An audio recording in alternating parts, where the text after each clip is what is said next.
right, we are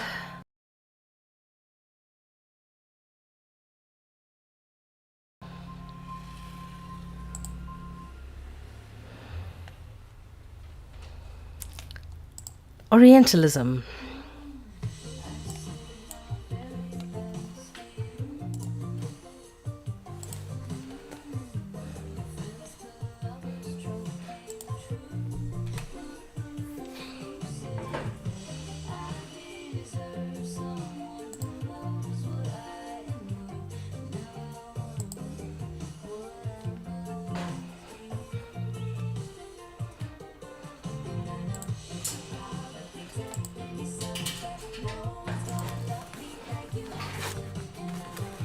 Let me just let everyone know in the Discord.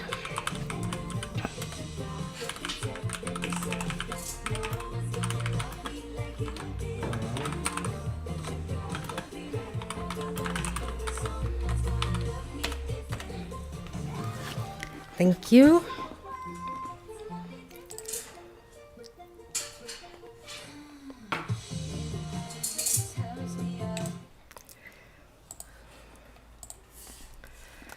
All right, welcome everyone.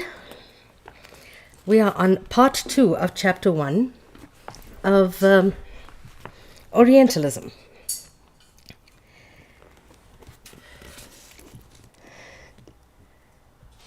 This is now the imaginative geography and representations, orientalizing the Oriental. And last week we spoke about how Orientalism is structured or founded, and now we're looking at the geography of Orientalism. Strictly speaking, Orientalism is a field of learned study. In the Christian West, Orientalism is considered to have commenced its formal existence with the decision of the Church Council of Vienne in 1312 to establish a series of chairs in Arabic, Greek, Hebrew, and Syriac in Paris, Oxford, Bologna, Avignon, and Salamanca. Salamanca. Yet any account of Orientalism would have to consider not only the professional Orientalist and his work, but the very notion of a field of study based on geographical, cultural, linguistic, and ethnic units called the Orient. There's very few people in here, and I am going to mute comments continually asking.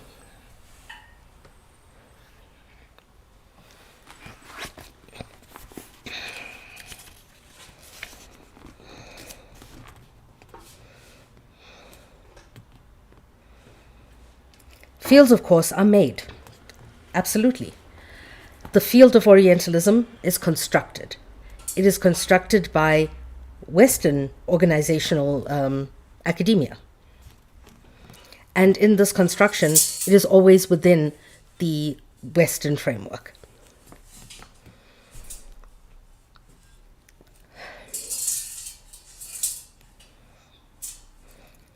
They acquire coherence and integrity in time because scholars devote themselves in different ways to what seems to be a commonly agreed upon subject matter.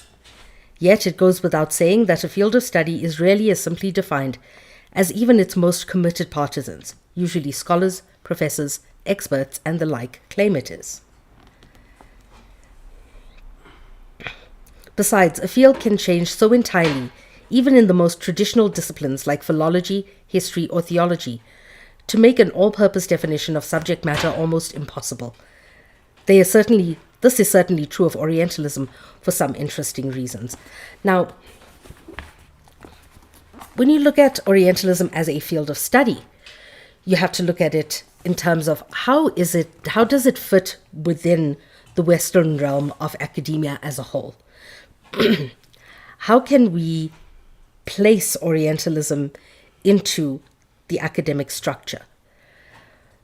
And when he says they acquire coherence and integrity in time because scholars devote themselves in different ways to what seems to be a commonly agreed upon subject matter, he's essentially saying that these were the ideas of the time that developed this notion of what is the Orient and how Does it differ from the Occident, etc., etc.? So you cannot look at Orientalism as a field of study of Eastern culture, Eastern doctrine, etc., or whatever they say that the Orient is. You cannot look at it just solely on the merits of what is the Oriental or what they have observed in the Orient. You have to look at it in terms of what are they comparing it to and how are they comparing it. To speak of scholarly specialization as a geographical field is, in the case of the Orient, fairly revealing, since no one is likely to imagine a field symmetrical to call Occidentalism. So they're saying what is normal is the Occident. They're calling the Occident whatever the Orient is being measured against. And so the Occident then becomes the standard. And now they are using arguments that explain what the Oriental is in relation to the normal of the Occident.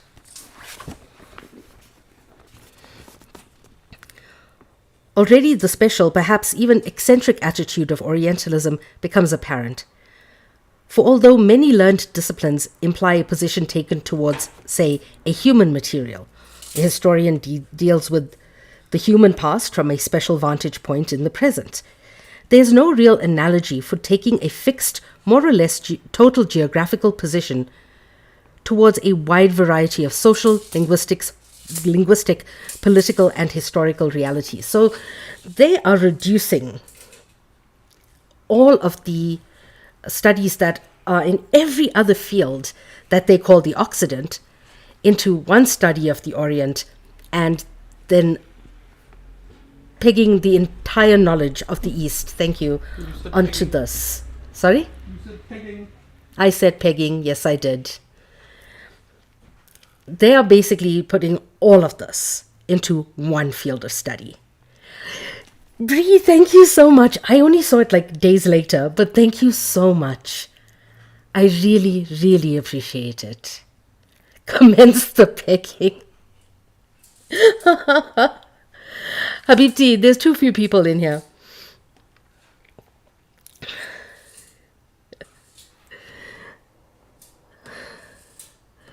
What happened?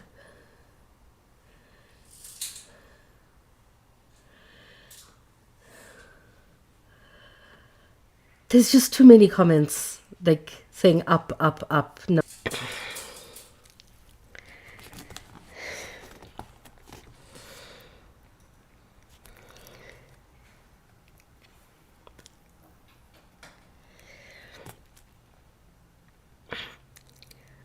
So when you look at how people in the West study maths, or math, as most of you may call it, they are studying it in its entirety from a Western perspective, looking at it as a Western discipline.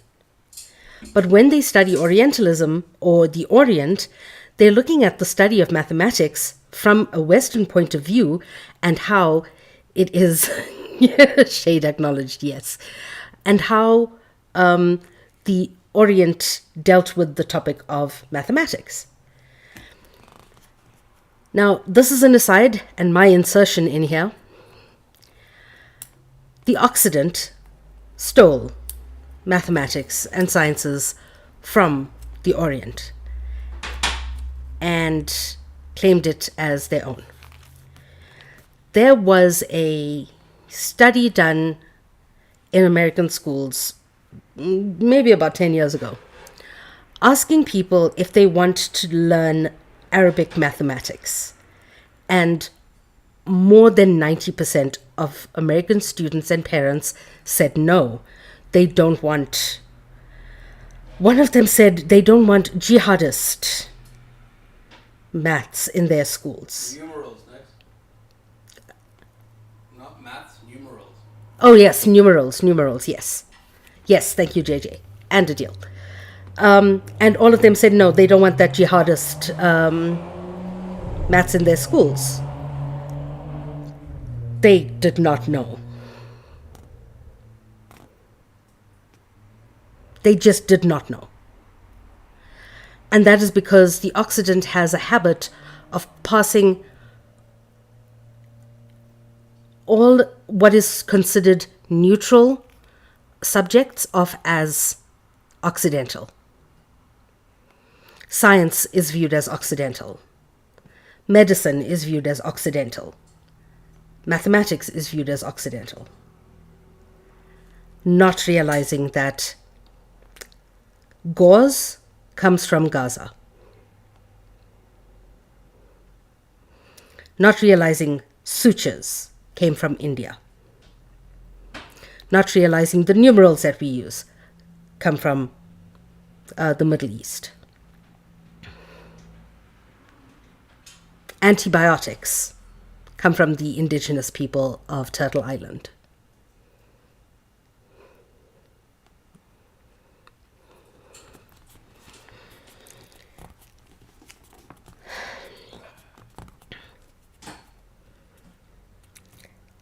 A classicist, a Romance specialist, even an Americanist focuses on a relatively modest portion of the world, not a full half of it.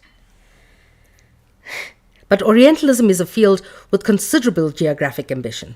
And since Orientalists have traditionally occupied themselves with all things Oriental, a specialist in Islamic law, no less an expert in, we must learn to accept enormous, indiscriminate size, plus an almost infinite capacity for subdivision, as one of the chief characteristics of the field of study. One that is evident in its confusing I can never say this word. Amalgam? Amalgamation. No, amalgam. Of imperial vagueness as well as precise detail. So when somebody calls themselves an Orientalist, they could be studying the entire geographical area on a very wide scale, or they can be focusing on one teeny tiny part of it, which is dialects in South China. All of this describes Orientalism as a full academic discipline. The ism in Orientalism serves to insist on a distinction of this discipline aside from every other kind. The rule in its historical development as an academic discipline has been an increasing scope, not greater selectiveness. Renaissance Orientalists like Arpinius, Guillaume Postel, etc., were primarily specialists in the languages of the biblical provinces, although Postel boasted that he could get across Asia as far as China without needing an interpreter. That is a lie. That is a lie. How many languages are there in India alone? More than 800? Sure. I know there's more than like 30 dialects of Hindi. By and large, until the mid-18th century, Orientalists were biblical scholars, students of the Semitic languages, Islamic specialists, or, because the Jesuits had opened up a new study of China, sinologists. The whole middle expanse of Asia was not academically conquered for Orientalism until during the later 18th century. Anquetil Duperron and Sir William Jones were able intelligently to reveal the extraordinary riches of Avestan and Sanskrit. By the middle of the 19th century, Orientalism was as vast a treasure house of learning as one could imagine. And they pillaged it all. They pillaged so much knowledge. And claimed it. Claimed it as, this is ours. Oh wait, they did what Israel does. Big surprise.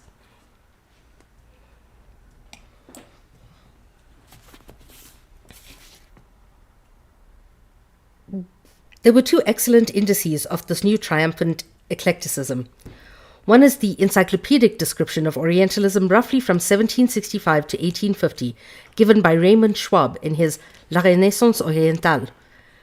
Quite aside from the scientific discoveries of things Oriental made by learned professionals during this period in Europe, there was the virtual epidemic of Orientalia affecting every major poet, essayist, and philosopher of the period. And note, Rumi, as a poet, is only getting recognition now. When did Rumi live.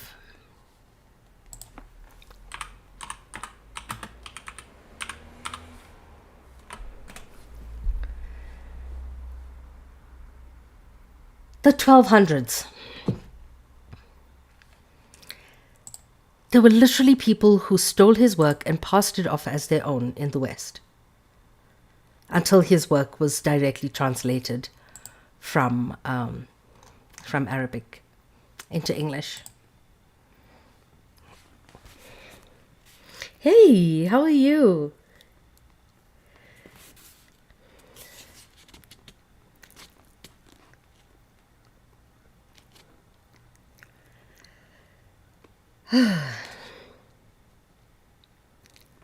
Schwab's notion is that Oriental identifies an amateur or professional enthusiasm for everything Asiatic, which is wonderfully synonymous with exotic, mysterious, profound, seminal.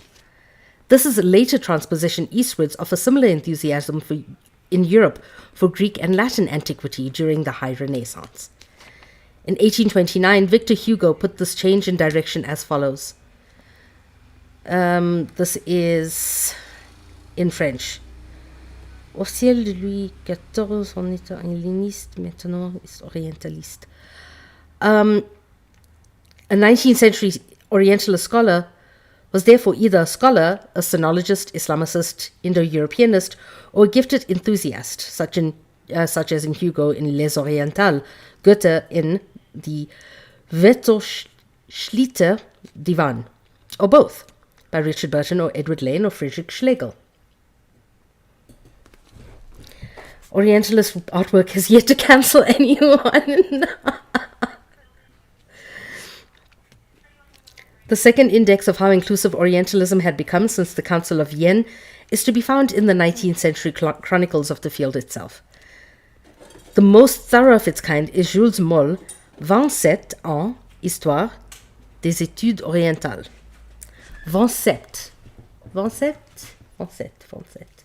27 years of Oriental history.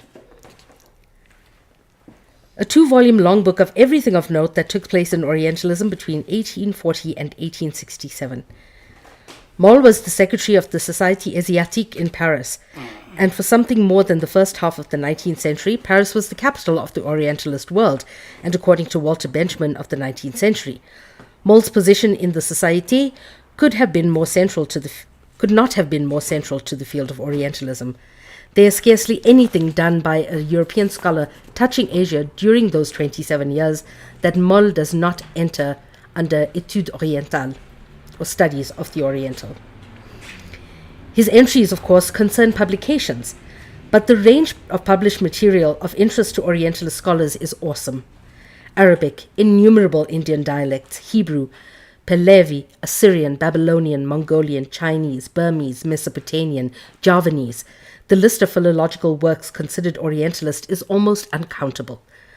Moreover, Orientalist studies apparently cover everything from editing and translation of texts to numismatic, anthropological, archaeological, sociological, economic, historical, literary, and cultural studies in every known Asiatic and North African civilization, ancient and modern. Merci beaucoup, Nina. Yeah, I need, my French is so bad.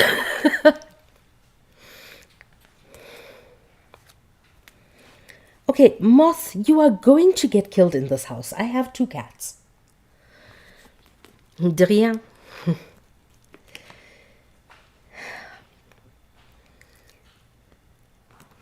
I mean, of course, when you narrow a field down from its vastness, the vastness of its reality, to a footnote in historical studies in one university course, you're never going to be able to cover anything, really. It's like trying to do both world wars in a 2-week course. Everything leading up to it, the actual wars themselves, and the aftermath.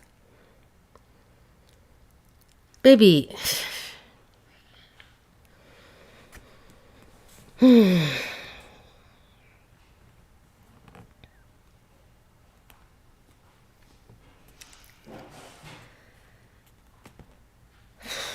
Where was I? Gustave Dugas' Histoire des Orientales d'Europe from 1868 to 1870 is a selective history of major figures, but the range represented is no less immense than Moll. Such eclecticism as this had blind spots. Nevertheless, academic Orientalists for the most part were interested in the classical period of whatever language or society that they studied. Not quite late in the century, with the single major exception of Napoleon's L'Institut de l'Egypte, was much attention given to the academic study of the modern or actual Orient in the present.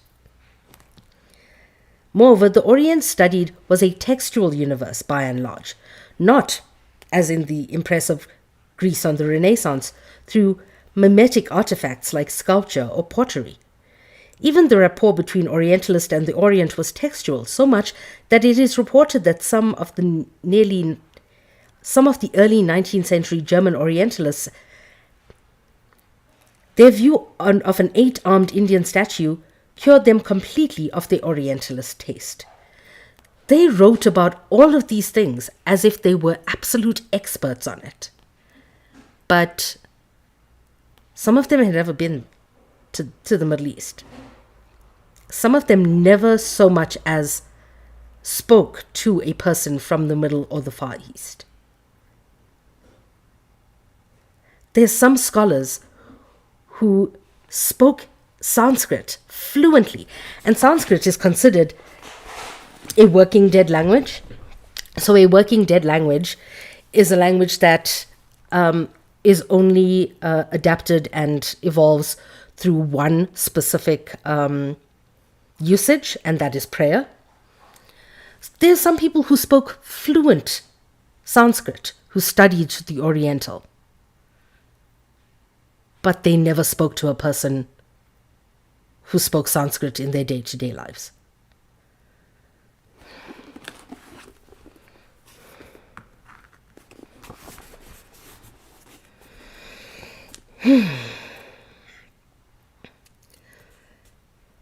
When a learned Orientalist traveled into the country of his specialization, it was always with an unshakable abstract maxim about the civilization he had studied. Sounds about white.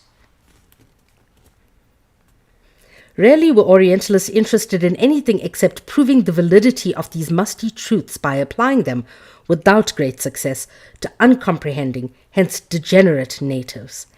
And so, of course, when somebody comes to your land and says, this is how your house works, and you're like, no, that's not how it works. Like, come now. I studied this. Like, yeah, but you don't live here.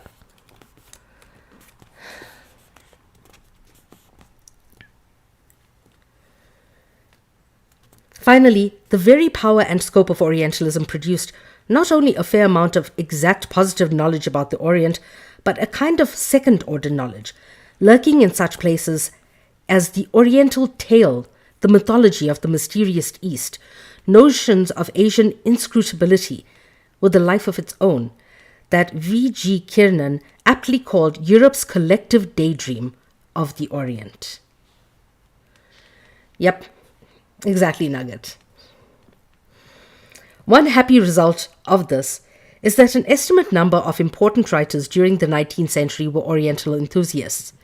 It is perfectly correct, I think, to speak of a genre of Orientalist writing as exemplified in the works of Hugo, Goethe, Nerval, Flaubert, Fitzgerald, and the like. What inevitably goes with such work, however, is a free-floating mythology of the Orient that derives not only from contemporary attitudes and popular prejudices, but also from what Vico called the conceit of nations and of scholars. Have you ever met an academic who wasn't so tied to the truth of their work that they never listened to any other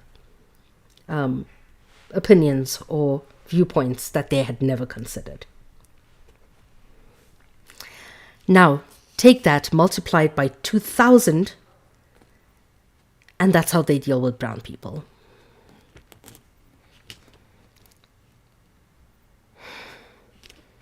I have already alluded to the political uses of such material as it turned up in the past 20th century. Today, an Orientalist is likely to call himself an Orientalist than he was almost any time up to World War II, yet the designation is still useful when universities maintain programs or departments in Oriental languages or civilizations. There's an Oriental faculty at Oxford and a Department of Oriental Studies at Princeton. As recently as 1959, the British government empowered a commission to review developments in the universities in the field of Oriental, Slavonic, Eastern European, and African studies. Qualified AF. Yeah, exactly. Haya, there's too few people, Habibti.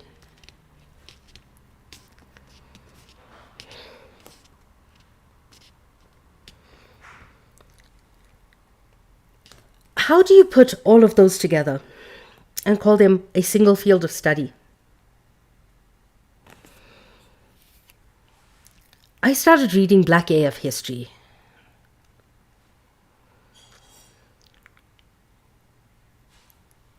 There's so much in there that can be entire studies of their own. The book that we read on Tuesdays, How to Be an Anti-Racist, every single chapter is a field of study on its own. Race and gender, race and queerness, race and power, race and class. All of these can be studies on their own. How the fuck do you put entire geographical regions under one department?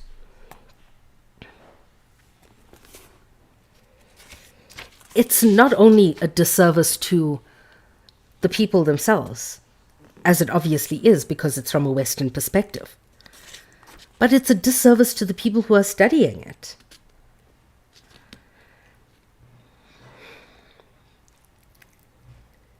The Hater Report, as it was called when it appeared in 1961, seemed untroubled by the broad designation of the word Oriental, which it found serviceably employed in American universities as well. For even the greatest name in modern Anglo-American Islamic studies, H.A.R. Gibb, preferred to call himself an Orientalist rather than an Arabist. Gibb himself, classicist that he was, could use the ugly neologism area study for Orientalism as a way of showing that area studies and Orientalism, after all, were interchangeable geographical titles. But this, I think, ingeniously belies a much more interesting relationship between knowledge and geography, and I should like to consider that relationship briefly. The relationship that we have with geography is an incredibly dense one.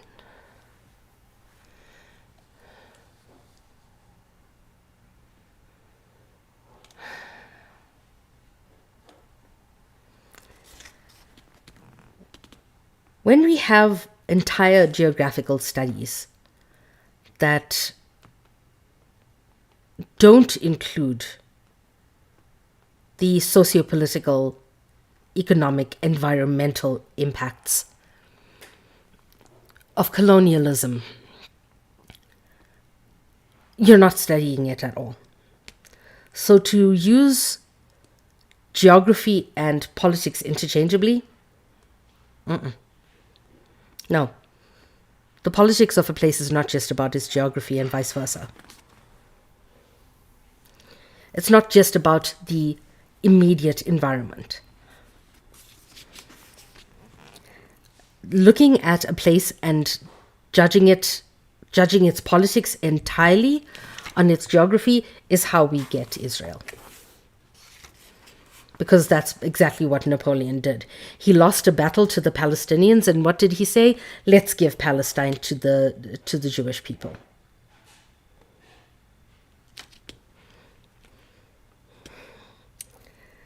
Despite the destruction of a great many vague desires, impulses, and images, the mind seems persistently to formulate what Claude Levi-Strauss has called a science of the concrete, A primitive tribe, for example, assigns a definite place, function, and significance to every leafy species in its immediate environment. Many of these grasses and flowers have no practical uses, but the point Levi Strauss makes is that the mind requires order, schema. An order is achieved by discriminating and making note of everything, placing everything of which the mind is aware in a secure, findable place, therefore giving things some role to play in the economy of objects and object permanence and identities that make up the environment. This kind of rudimentary classification has logic to it, but the rules of logic by which a green fern in one society is symbol of grace and another is considered maleficent are neither predictably rational nor universal. There is always a measure of the purely arbitrary in the way the distinctions between things are seen. I'm going to give you an example. There is... What is the signifier or the signifying notion of an owl? How are owls seen in Western culture? Owls are often seen as wise. Owls are often seen as in fiction, when you have anthropomorphic animals. Owls are often teachers, librarians, professors. Owls in India, wise, nosy, opinionated, yes. Owls in India are seen as absolutely idiotic, because the one type of owl that was brought to India by the British used to fly into walls and trees, because there were species that did not fit in the area, the different kinds of trees, the different kinds of buildings they had. So we have the saying, ullu ke patta. Yeah, exactly. So when you want to call somebody an idiot, you say, ullu ke patta. You are the owl's disciple.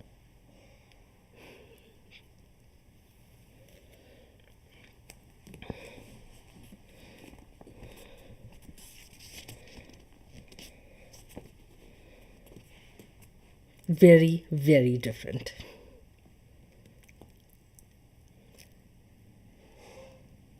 With these distinctions goes values, whose history, if one could unearth them completely, would show the same measure of arbitrariness. This is evident through the case of fashion. Why do wigs, lace collars, and high-buckled shoes appear, then disappear over a period of decades? Some of the answer has to do with utility, and some with the inherent beauty of the fashion. But if we agree that all things in history, like history itself, are made by men, then we will appreciate how possible it is for many objects or places or times to be assigned roles and given meanings that acquire objective validity after the assignments are made. Just a note, if you are going to watch Bollywood ever in your life, the 80s never left India. Or should I say, India never let go of the 80s.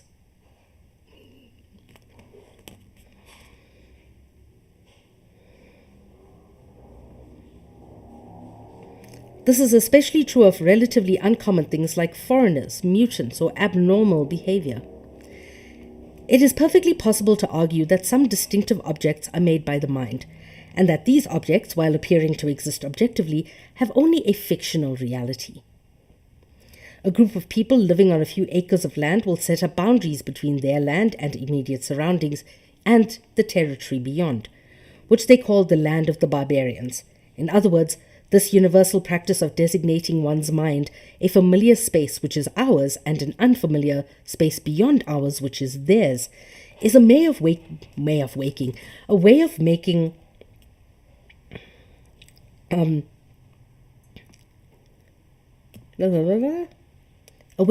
geographical distinctions that can be entirely arbitrary. Sandton in South Africa is one of the richest, is the richest square mile in Africa. You have Sandton. From some of the topmost buildings in Sandton, some of these are not high-rise buildings. Like, okay, they're high-rise, but they're not like skyscrapers. They're not like friggin' the skyscrapers we see in the Middle East and the US and whatnot. But these high-rise buildings, when you look out the window toward the east from Sandton, you can see some of the poorest areas in existence in Africa. One of the poorest townships in this country can be seen from the richest square mile in Africa. And that is the township of Alexandria.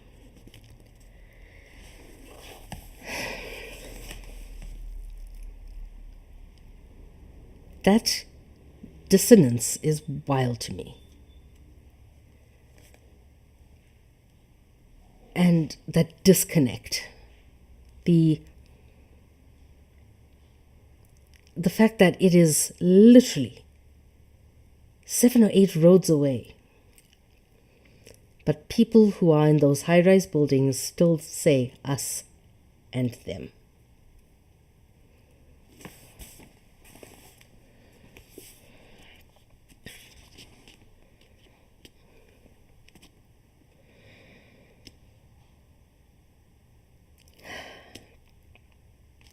I use the word arbitrary here because imaginative geography of our land, barbarian land, does not require that the barbarians acknowledge the distinction. It is enough for us to set up these boundaries in our own minds, and they become they accordingly. Both their territory and mentality are designated and designed and differentiated as different from us.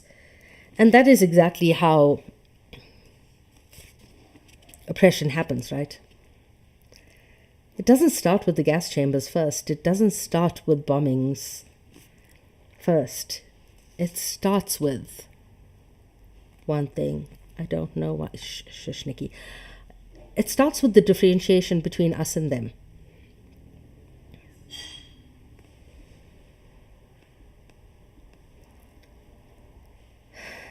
To a certain extent, modern and primitive societies seem thus to derive a sense of their identities negatively. A 5th century Athenian was likely to feel himself to be non-barbarian as much as he positively felt himself to be Athenian. The geographic boundaries accompany the social, ethnic, and cultural ones in expected ways. Yet, often, the sense in which someone feels himself to be not foreign is based on the unrigorous idea of what was out there, beyond one's territory. All kinds of suppositions, associations, and fictions appear to crowd the unfamiliar space outside one's own. The French philosopher Gaston Bachelard once wrote an analysis of what he called the poetics of space. And the poetics of space is actually a very good read, because there's a lot of truth behind it. The inside of a house acquires a sense of intimacy, secrecy, security, real or imagined, because of the experience that come to seem appropriate for the house. The objective space of the house, corners, corridors, cellar, rooms, is far less important than what poetically it is endowed with, which is usually a quality with an imaginative or figurative value that we can name and feel. Thus a house may be haunted, or home, or prison-like, or magical. So space acquires emotional and even rational senses by a kind of poetic process, whereby the vacant or anonymous reaches of distance are converted into meaning for us here or there. The same process occurs when we deal with time.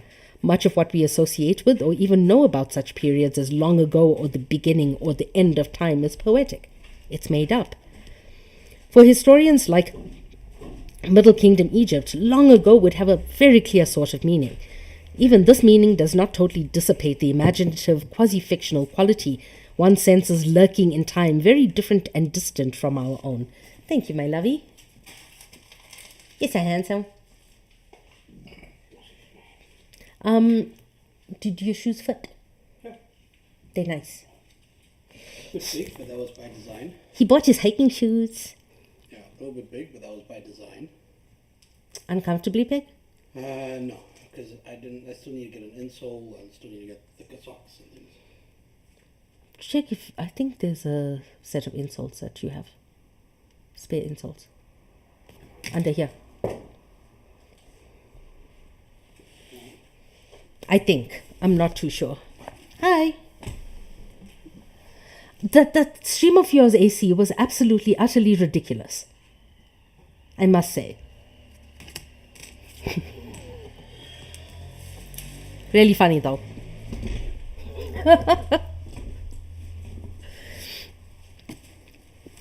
I love it. The chaos is the best.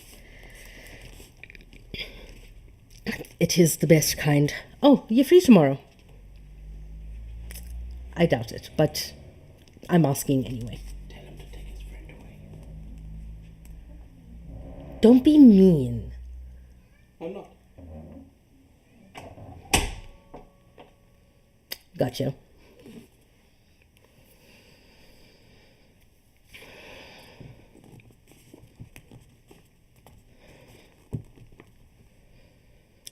Anyway.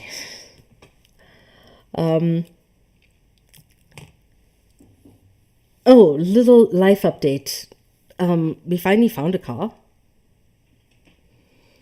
A replacement.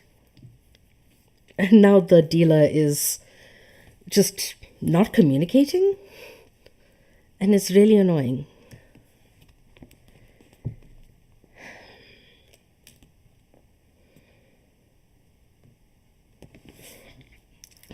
How long ago were the pyramids built?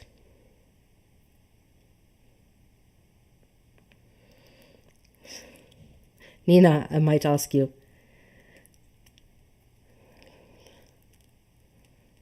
How long ago were the pyramids built? Just off the top of your head. And I'm not talking about which year. I'm thinking in your mind's eye. Like, how many years has it been since the pyramids were built? Okay, second question. 2,000 to 3,000 years is a big margin.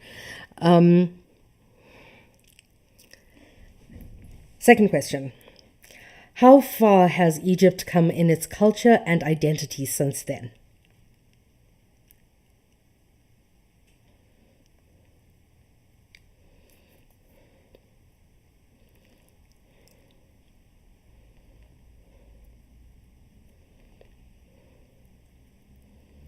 That's the even more interesting question. Because how many of us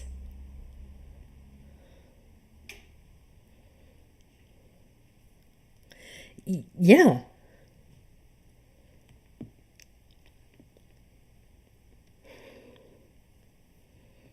Okay. AC, I think you are the first white person to actually say that. The pyramids were already ancient by the time the British got there. Cam, oh my goodness, it's a you.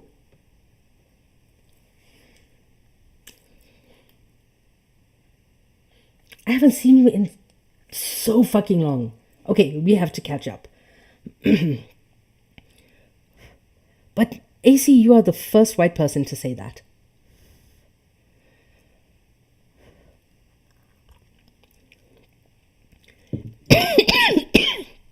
Exactly.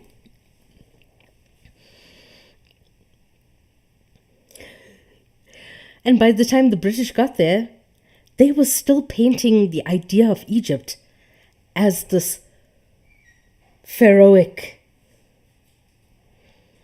society.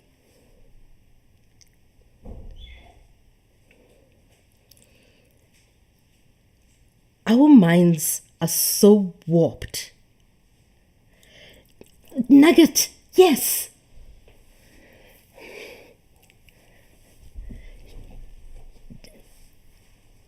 A lot of people think that all of these people who are like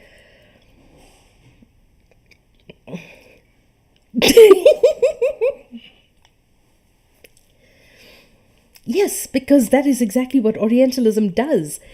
It takes the mystique of the ancient and it makes it permanent and fixed in the minds of the Occidental.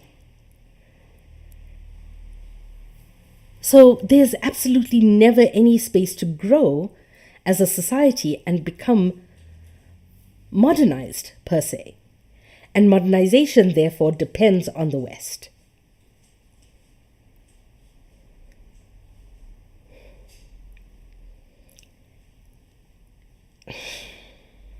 Yeah.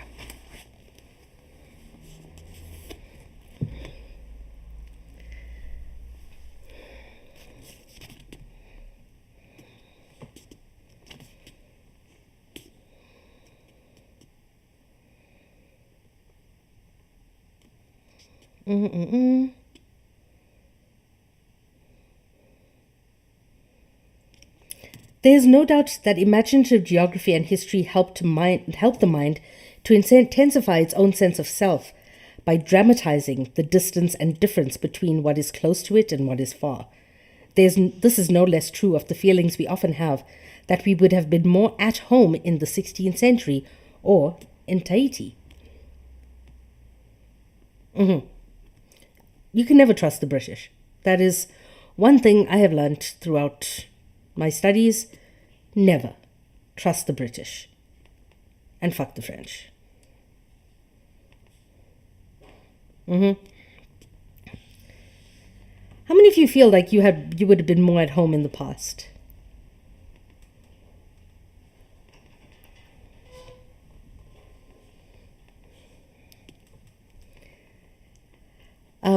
Just today, Sarah Wilkinson, activist,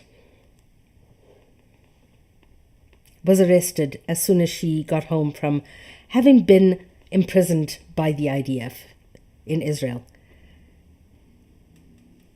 She was arrested for domestic terrorism charges because she went on the flotilla. AC, do you remember that episode where Martha said something to the effect of, she's a black woman and going into the past, she doesn't have any assurance that she will be safe, let alone come back to the present?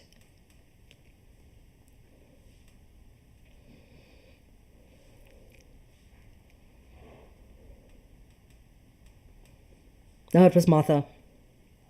It was with 10.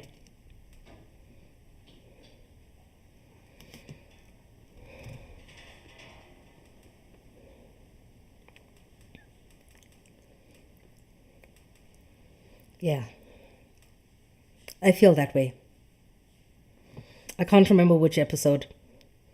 Don't have somebody with memory issues. I remember silly little things like that, like which character said this and that. Don't ask me what episode.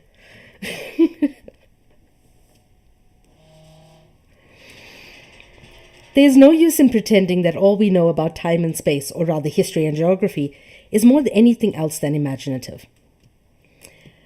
There are such things as positive history and positive geography in which Europe and the US have impressive achievements to point to. Scholars now do know more about the world. Yet this is not to say that they know all there is to know. Or, more important, to say that what they know has effectively dispelled the imaginative, geographical and historical knowledge I've always been considering. Nowhere is truly safe for everyone. Time and space only just started dating, y'all. This is true. Nina, please go look up The Universe on Stage.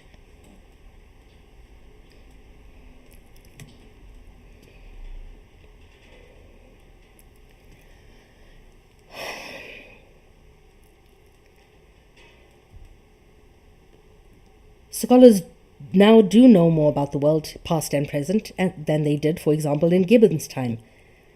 Yet this is not to say that they know all there is to know, more important, dispelled and la la la.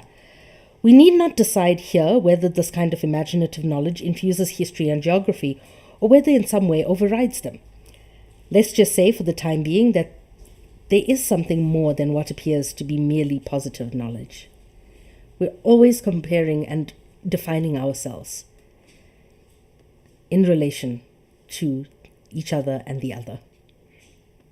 Going back to Fanon.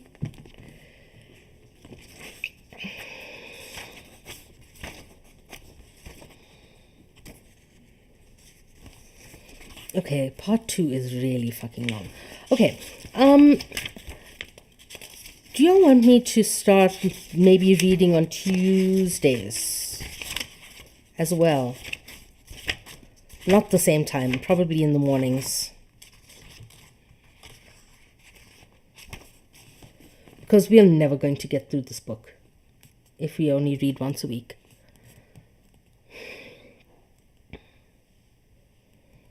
I think in the mornings.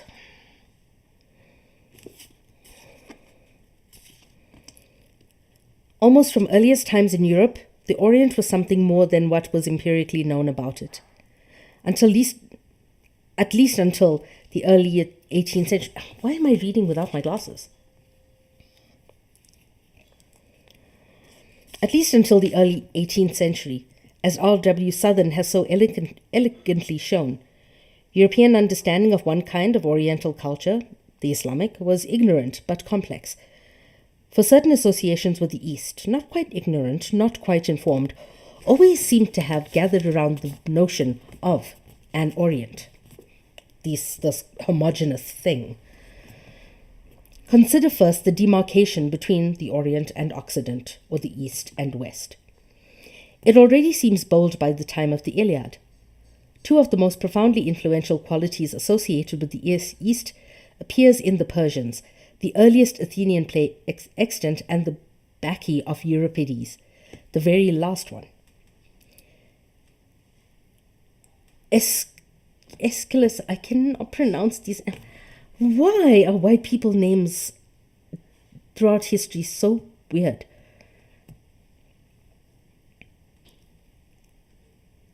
In the Persians, it is portrayed that the sense of disaster overcoming the Persians when they learn their armies led by King Xerxes have been destroyed by the Greeks.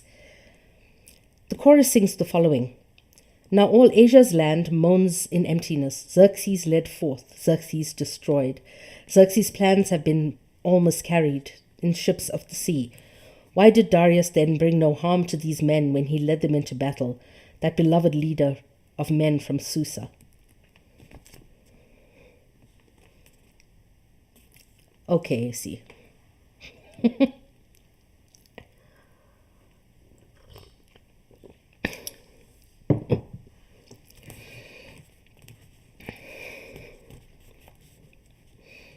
What matters here is that Asia speaks through and by virtue of the European imagination, depicted as victorious.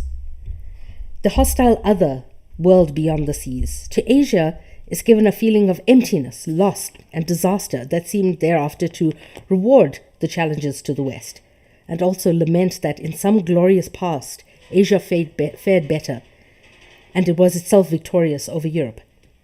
The Bacchae, probably the most Asiatic of all Attic dramas, Dionysus is explicitly connected with his Asian origins and with the strangely threatening excesses of Oriental mysteries.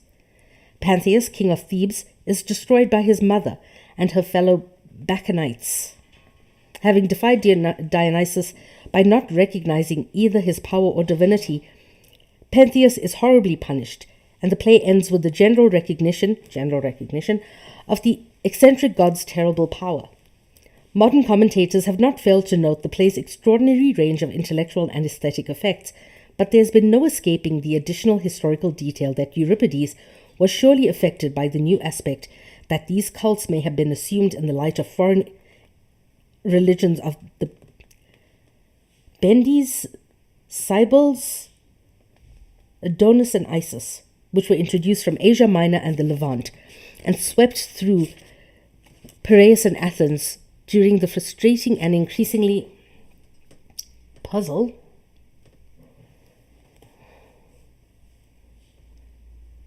Come on, puzzle.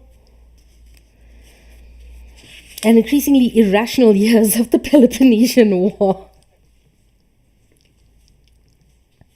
I love how he calls an entire freaking war irrational. The irrational years. Okay, I am going to exit Discord.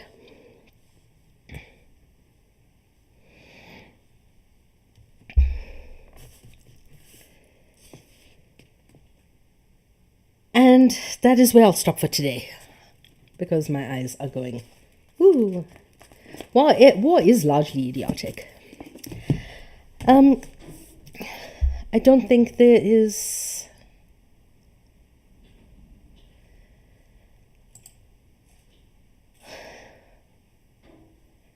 much going on in the Twitch and YouTube side of things. No comments or anything. So I'm going to say fare thee